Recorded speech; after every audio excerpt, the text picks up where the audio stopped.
Hi, I'm James Davis with SoftTech Engineering. Today we're going to demonstrate how to attach onto a single acting linear valve with a digital positioner using the Profiler Valve Diagnostic Test System. One thing that's very important about the control valve diagnostic system of Profiler is that we gather 1,000 samples per second, high resolution 16-bit.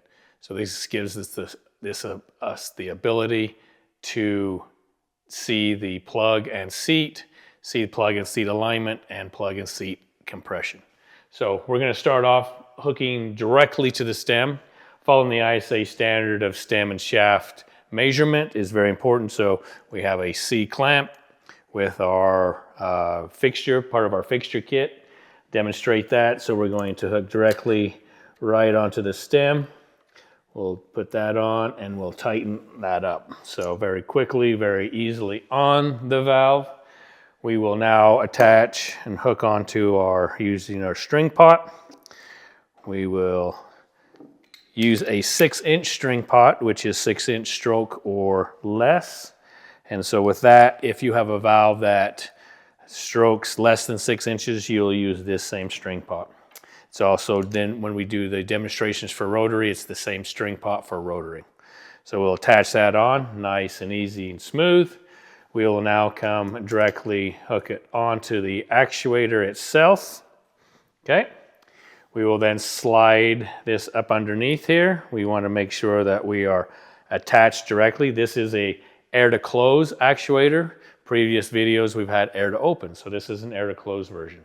So we will hook directly onto this, and as the valve strokes closed, you will see the movement of the valve. We want to make sure that it's lined up this way and also direct onto it that way. Okay, so we have direct coupling right onto the stem off the actuator. Now I'm going to rotate the valve so that you can see how to attach the pressure sensors onto the valve. So we'll spin this around. Again, we have a digital positioner in this case, and it is a single acting air to close valve. We are going to read the actuator pressure.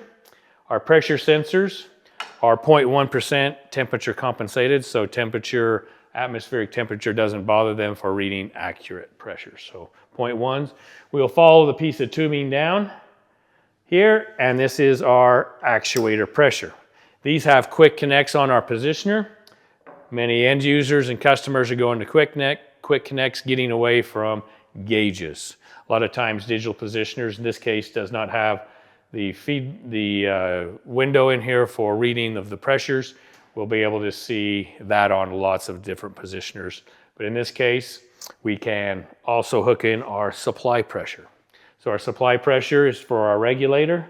It will hook in directly and read our regulated supply pressure. So with those two pressure sensors, we'll be able to read all of the actuator pressures. We do not have an I to P that's available to read in a digital positioner, so our yellow pressure sensor is not used.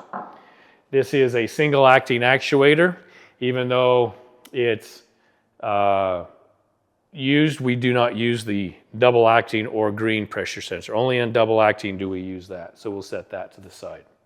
So whether it's an air to open or whether it's an air to close single acting, we always use the red. Okay?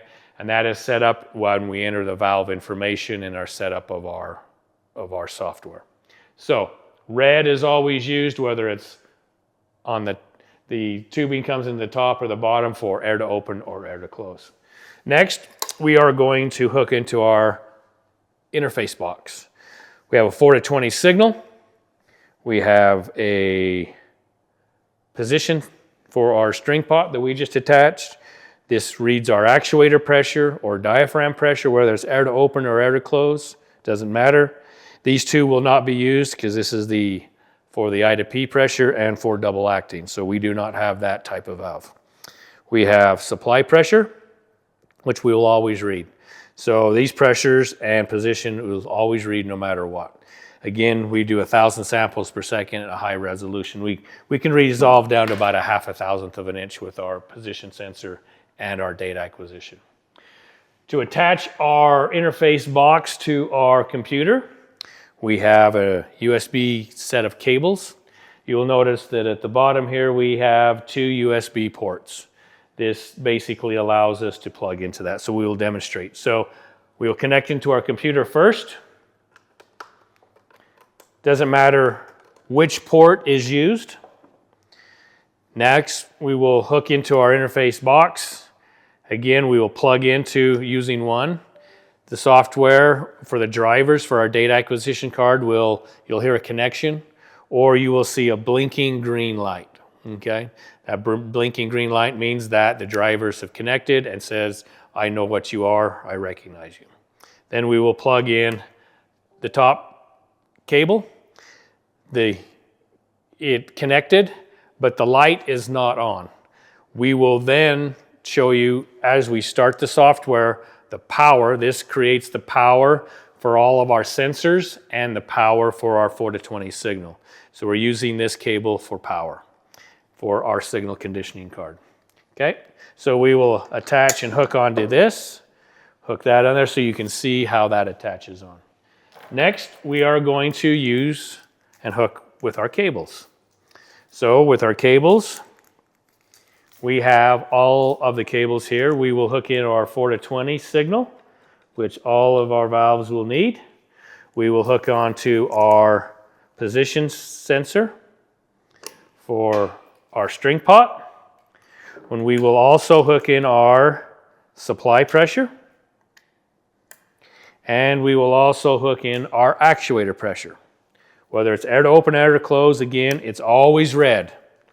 The only time we ever use the green is for double acting, but in this case, we are just going to hook it up, and we're going to hook up our yellow one just so that they don't get in the way in any aspect. So we'll hook it all up.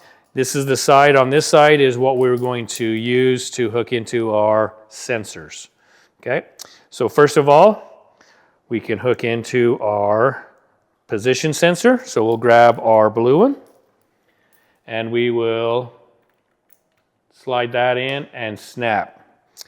On our gray, we'll hook into our gray. You'll basically hook it in here, and you can twist this, and the connector will then fall in, and then you'll twist until it snaps. Okay, so now it's connected fully. Our red one will connect to here, snap. Now, our green and our yellow are not being used. It's okay. Once we select in our software, we have a single acting with a digital. Our software will configure that we do not read these channels, so these can just sit to the side. Last, we will hook up our 4-and-20 signal. This will now give us power once we start our software. Red goes to red, which is positive, and black goes to black, which is the negative. So now that's attached to our positioner. We have everything hooked up accordingly.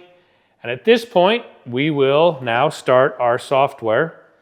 Our software icon, we will double click on the profiler icon. And once that software starts, I will show you that the power is now on our interface box. So it loads up, logs in, and as we look at our interface box here, we have blinking green light for communication, data acquisition card, and we have a solid green light, which means we have power to all of our sensors and to our positioner. So at this point, we are now ready to log into the software. We are not going to go through the software in this video. That's going to be another video that we'll go through and hook on and attach all of our sensors that way and check, make sure they're hooked up. So that being part of the demonstration, if you'd like to learn more about the diagnostic system, please go to our website. You can contact me, James Davis, through the website. We can also do live demonstrations, or we can do them through Teams demonstrations, and I can also show you the software through that. So with that as the end of our demonstration, thank you.